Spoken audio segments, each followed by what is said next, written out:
waxaana wanaagsan daawadayaal waa mar kale iyo barnaamijkeennii xogta dahsoon oo aynu ku soo qaadanayno gaastii Israa'iil oo ku soo butaacday boqortooyada Urdun dhuuma gaarsiiya Yurubna loo daadinayo iyo heshiiska saddex geesoodka ee Atena iyo ujeedooyinka laga leeyahay qodobo kale ayaa raaci doona ku soo dhawaada barnaamijka.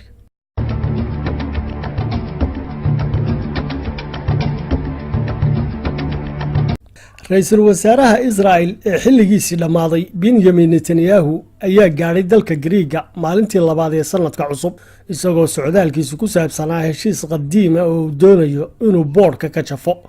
kuna saabsanaa in gaasta Israa'iil loo dhigo dhuuma gaarsiiya qaaradda Yurub. heshiiska oo ay xilli hore wada galeen dowladaha Greega iyo Qobrus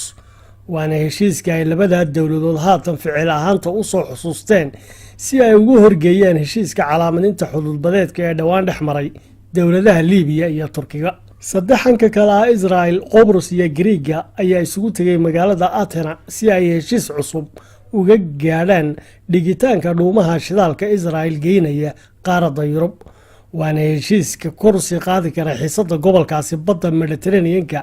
kaasoo laga yaabo dowladda Turkiga iyo wadamo kale oo gobolka ku yaala inay falcelin ka sameeyaan. sida heshiiska saddexdan dowladood ee Atena ku kulmay dhigayo khadka dhuumaha shidaalka Israa'iil qaadi doona oo qiimaha hirgelintiisu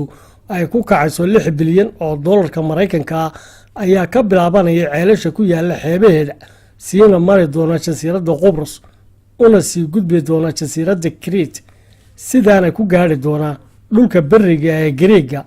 oo ay shirkadda gaaska ee reer Yurub ka sii qaadi doonto ilaa la gaarsiiyay xeebaha dalka Talyaaniga. waana mashruuca haddii uu sidaa ku hirgalo bedeli kara khariiradii badda Mediterranean-ka xilli uu hore u jiray heshiiska faa'iidaysiga khayraadka badda ku saabsanaa oo ay wada galeen saddexdan waddan ee heshiiska cusub gaadhay iyo xukuumadda Cabdifataax Siisi. lamana hubo inay haatan iyagu iska reebeen Siisi iyo in uu iskii uga hadhay. dowladaha Turkiga iyo Liibiya ayaa iyana dhammaadkii bisha Noofembar 2019 waxay wada galeen heshiis ay ku calaamadiyeen xuduudbadeedkooda badda Mediterranean-ka. heshiiska oo u suura gelinayay inay Turkigu gacanta ku dhigaan masaafo ballaaran oo biyaha badda qaniga ku ah gaasta iyo khayraadka kale, taasoo macnaheedu yahay inay Turkigu haatan gacanta ku hayaan biyaha ay Israa'iil doonayso inay mariso dhuumaheeda. inkastoo uu horeba mashruuca Israa'iil uu hirgeli waayay haatanna aanay cidina maalgelin ku aaminaynin. cusboonaynta lagu sameynayaana ay u muuqanayso oo keliya ka mid ah kaadharka ololayaasha doorasho ee ra'iisul wasaaraha Israa'iil oo isu diyaarinaya inuu u tartamo xilka ra'iisul wasaarenimada ee uu haatan hayo. dhuumaha gaasta Israa'iil waxaa laga yaabaa in ka hor inta aanay shidaal qaadin ay qaadaan khilaafaad iyo iska horimaad cusub oo gobolka ka dhaca maadaama aanay sinaba dhuumahaasi uga gudbi karin dalka Greega iyagoo aan ogolaansho looga helin wadamada kale ee ay dhuumuhu biyo-badeedkooda sii marayaan sida Turkiga iyo Liibiya. waana mashruuca Israa'iil ee marka dhanka kale laga eego cadaadis amni darro ku keeni kara dowladda Yuhuudda maadaama Ruushku aanu ogolayn in lagula tartamo sayladaha tamarta ee qaaradda Yurub. dhawaana uu dhuumihiisa gaasta u soo jeeday dhanka Turkiga iyo Yurub inteeda kale. biyaha badda Mediterranean-ka ee Israa'iil doonayso inay dhuumaheeda marisaano yihiin biyihii ay soo gaari lahaayeen dhuumaha gaasta ee Ruushku kadib markii ay soo dhex maraan dalweynaha Turkiga oo dekadihiisa la doonayo inay gaasta Ruushku uga sii gudubto caalamka intiisa kale. waxaana suuragal ah inuu Ruushku hoos u dhigo kaalmadii iyo wada shaqayntii dhanka amniga ee Israa'iil la lahaa isagoo ka hortaagnaa oo kaga beegnaa ciidamada Iiraan ee Suuriya ku sugan iyo weliba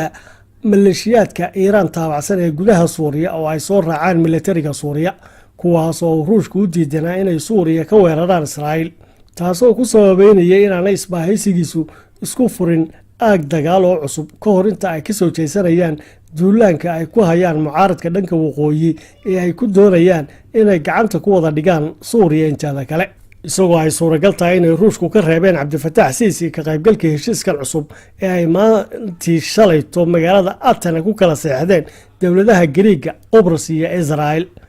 dhanka kalena waxaa khamiistii shalay dalka Urdun soo gaadhay gaasta Israa'iil ee ay sideen dhuumihii ay hore u soo gelisay ciidda boqortooyadaasi Carbeed kadib heshiis ay labada dowladood galeen sanadkii 2016 oo qiimihiisu ku kacayay 10 bilyan oo dollarka Mareykanka.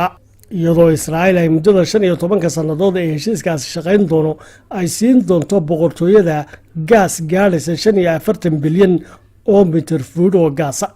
halka sidoo kalena ay Israa'iil u iibgeyn doonto Masar 85 bilyan oo mitir fuud oo gaasa. wasiirka tamarta ee Israa'iil ayaa bilowga mashruuca wuxuu ku tilmaamay guul soo hoyatay Israa'iil maadaama ay markeedii ugu horeysay Israa'iil shidaal dibadda u dhoofisay, xilli shaarica dadweynaha Urdunna ay ku tilmaameen maalin murugale maadaama bay yidhaahdeen shidaalka Israa'iil u soo dhoofinayso uu yahay shidaal ay kala soo baxday dhulka Falastiin ee ay haysato Israa'iil.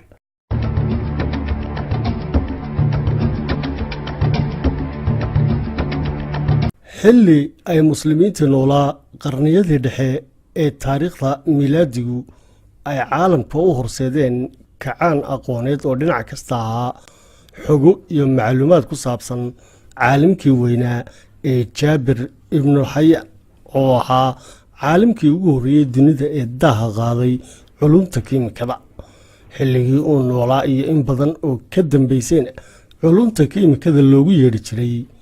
culumtii Jaabir, waana mid ka mid ahaa culimmadii carbeed ee hal-abuurka lahayd dunidana u soo bandhigay shay ilaa maantadana waxyaabaha ugu muhiimsan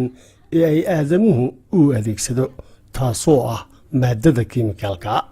waxa uu si weyn ugu takhasusay culumta kiimikada, xidigiska, injineeriyadda,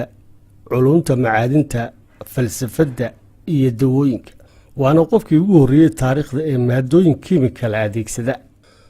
faylasuufkii u dhashay Ingiriiska ee Francis Bacon oo ka hadlay qisada Jaabir al-Xayaan waxa uu sheegay inuu ahaa macallinkii ugu horreeyey ee dunida baray cilmiga kiimikada. sidoo kalena caalimkii Faransiiska ahaa ee Marcelo Berthelot ayaa isna waxa uu tilmaamay hal abuurnimadii Jaabir al-Xayaan isagoo ku sifeeyey